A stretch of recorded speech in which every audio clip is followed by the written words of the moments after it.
how many black girls, you know, go to Europe solo dolo? Not many. Ah, la moulette vient de Paname, intouchable comme Verratti ou Mota. J'suis seul raté, t'es sur le bon touche. Affreux trap pas marqué donc ça coule ma gros. File mon chèque, on m'a donné la sauce, j'connais plus l'échec. J'connais plus l'échec, toujours titulaire comme Keita Sheck. Hey guys, and welcome back to my channel. I have a long-awaited, is it long-awaited? You guys probably haven't been waiting for it, but my friends that know of this probably have been waiting to hear about my trip to Europe.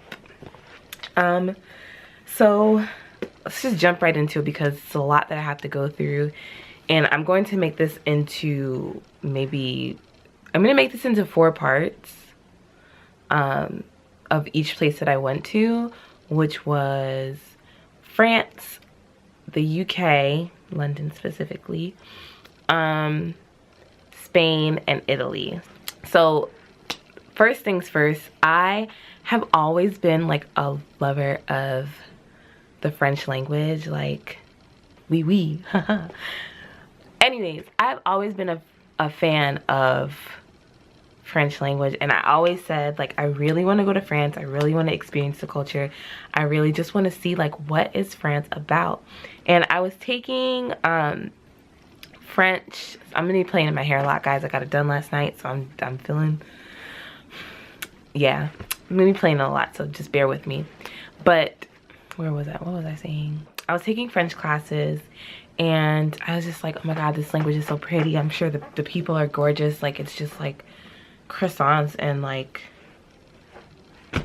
escargot like everywhere you go, and it's like I just want to go experience it. So this, I had been saying this for years, probably like 2-3 years, and in January I was like, you know what, I want to go, and I want to go on like a tour, like a little tour of Europe, because if I'm gonna just go, like, I want to be there for a while, especially like I was interning, I was working, I was in school, and I was getting ready to graduate. So I was like, this would be like the perfect transition from like graduation, take a little trip, and then go into like my real big girl job, right? So I can't remember when I booked the ticket, but I literally was on Student Universe one night, and I was like, you know what, the ticket was cheap to go to France, and I think I flew in, well, I have my little cheat sheet of notes, so if I look down, that's what I'm looking at, but I think I flew into Charles de Gaulle, I don't know how you pronounce that, and I think it was maybe like $300 or $200, so I just booked it, didn't tell anybody that I was booking it, didn't tell my parents, didn't tell my brothers, I didn't tell anybody. I think I called my best friend, and I was just like, girl, look what I just bought. And she was like, did you tell, like, how, like, why? It's like, no, because if I tell people, like, they're just gonna convince me not to go. And, you know, I wanted to go, and I wanted to do this for me. So I was like, you know what, that's the first step. So since then, since I bought the ticket, I was like, well, now I really got to plan like where I want to go and what exactly like I'm gonna do and how long I'm gonna stay. So I was interning at Adidas with the collaborations team as a sales assistant at the time, and my boss, who handles Y3, actually was like, oh, like if you're going to France around the same time as the Y3 shows, you can definitely come. So I was like, well, that just made that so much easier. So I literally, when I booked the ticket, I kind of booked it around that time so I could go. So I decided to actually stay for a month, which you're gonna be like, what? Like, yeah, I stayed for a month because I was just so stressed, and I'm the type of person, I'm a Virgo. So, you know, Virgos love to be busy. Virgos like to, you know, put their hand in everything, and I was just overworking myself. And there has to be a point in time in your life where you're just like, you know what, pause, like, hold on. Like, I literally was running myself into the ground. Like, honestly, I was doing entirely too much. So that was my little gift to myself. So I think the worst part about this was like the actual planning while I was still in school and while I was still working, because it's like I would come home and be like, okay, I gotta at least book a couple of things today, but it's like I have homework, and then I get home from my internship and I'm tired, or I get home from work and I'm tired, and it was just like a lot. So planning was, I love planning. I have to add that. I do love planning, but planning it while you're doing other things, and a month-long trip especially, like it was a lot. And I wish I would have, honestly, I wish I would have waited a little bit. But then at the same time, I'm like, I'm glad I did it, because it was definitely worth it. It was worth every long night of like trying to figure out what train I'm gonna take to get from one place to the next, or what plane, or what's the cheapest way to get somewhere, and how long I should stay in each place. It was just a lot. And I wasn't using like a travel site. I wasn't going with anybody. So that kind of made it even worse. Side note, I have to say, for the first 3, I think it was the first 3 days, my friend Mallory actually did come with me, because she was planning, she wanted to go to Italy, which she had studied abroad in Italy, and she still had friends there. So she was like, you know, I can just go to France for a little bit and then go to Italy. Like, let's see if this works out. And then literally when I think I went over there, one night, and we were just talking about it, and I was like, girl, you should do it. So we ended up looking at tickets, and the tickets weren't that expensive. So she was just like, she talked to her mom, and her mom was like, you know, I don't know how I feel about it, but you know, it's not as long as, you know, Shayna's going, so do it. If you want to do it, do it. So she ended up coming with me for the first 3 days, and I'm so grateful that she did, because I am like such an awkward person. So whenever I'm traveling alone, it's just like I kind of stay to myself, and that's kind of bad, like when you're traveling, because you're trying to, you know, get some culture and see everybody and talk to everybody and talk to everything. But also, as a Virgo, y'all should know we don't like people, which is so sad. It's not that we don't like people, it's just we have to get to know you before we really have like a true conversation. Like, I can have small talk, but all that extra stuff, I'm just like. And like, as this video goes on, I'm probably going to be all over the place. So if you want to know like anything else, like how much I paid for things, I'm not going to try and put too many prices in here, because that's for another day. But if you want to know like how much I spent, and like how I actually did book things, and how I kind of kept myself on track with scheduling and stuff like that, definitely comment below or hit me up on Instagram. So we got an Airbnb, and we stayed in the 2nd arrondissement, which is like pretty much the middle of Paris. And the way that works is like there's, I think 12, don't listen to me, I don't know off the top of my head. There's like a bunch of arrondissements. I feel like it's 12, but it might be more than that. And it basically goes like in a circle. So 1, 2, 3, 4 is kind of like the middle, and then it branches out to 5, 6, 7, 8, 9. Out where we were, it was like apartments and buildings and stores and things of that nature. So we got a really good spot, and the place that we got was so nice. Like, it was gorgeous. Literally goals of what I would want my apartment to look like whenever I buy one or get one, rent one. Yeah. One thing that I was really bad at though, and I'm not gonna lie to you guys, I didn't vlog. I didn't do anything really that much while I was there. And I'll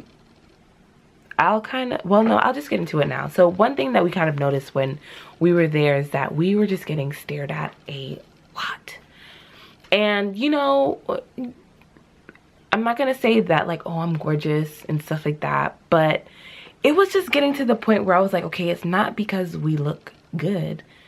This is like, I don't know what it is. And I personally thought that it was just me, and I was just like being self-absorbed, like, oh, everybody's looking at me, like, but then, you know, I just had to say something, because it was just getting to the point where it was just like noticeable. It was just like everybody passing by us was just like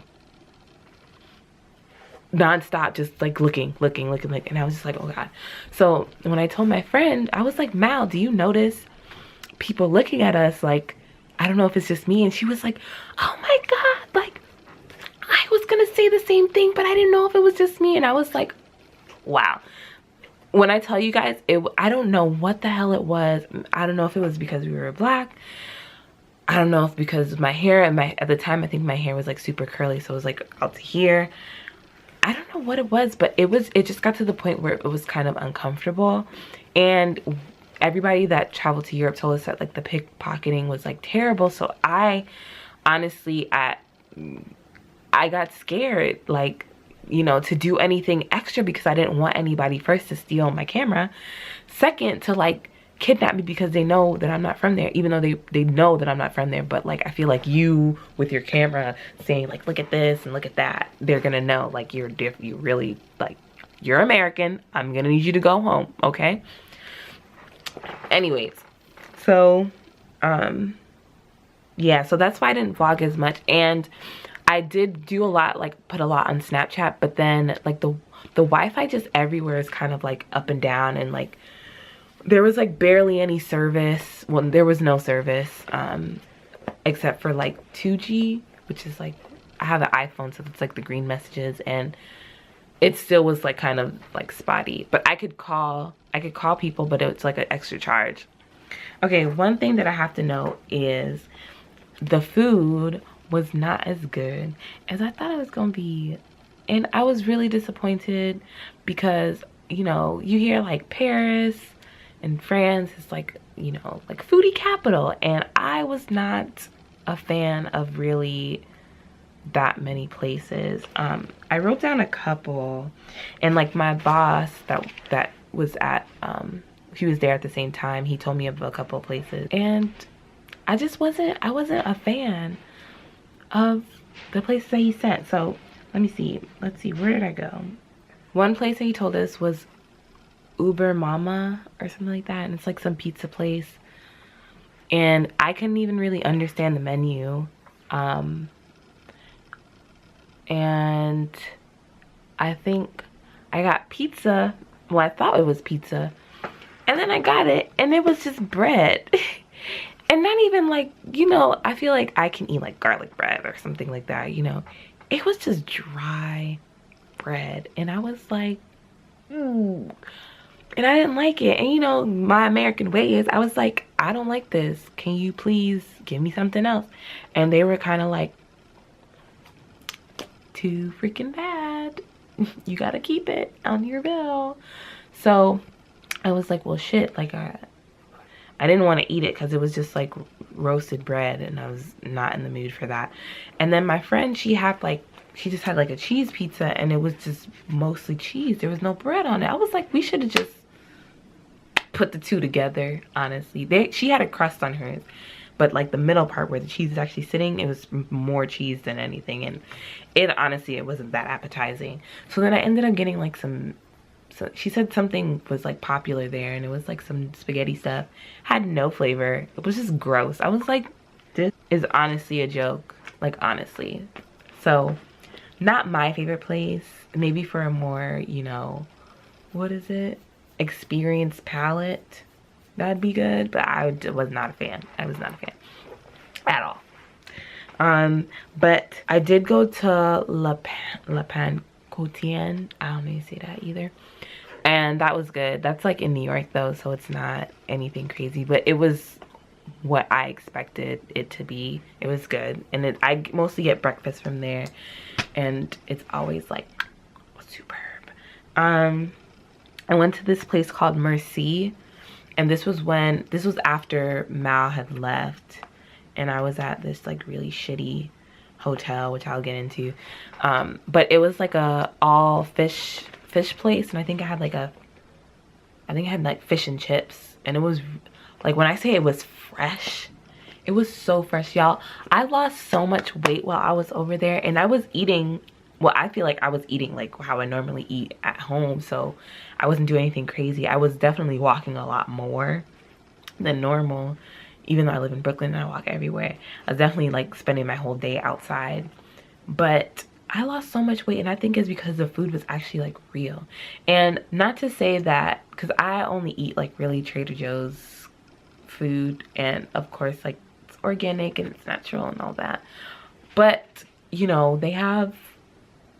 everybody has its flaws. I think just America in general, we just overeat, and I was just like satisfied with like the portions, and like the quality of food. It wasn't like super expensive, but yeah, it was good. I recommend that place. That's going to be all for part 1, guys.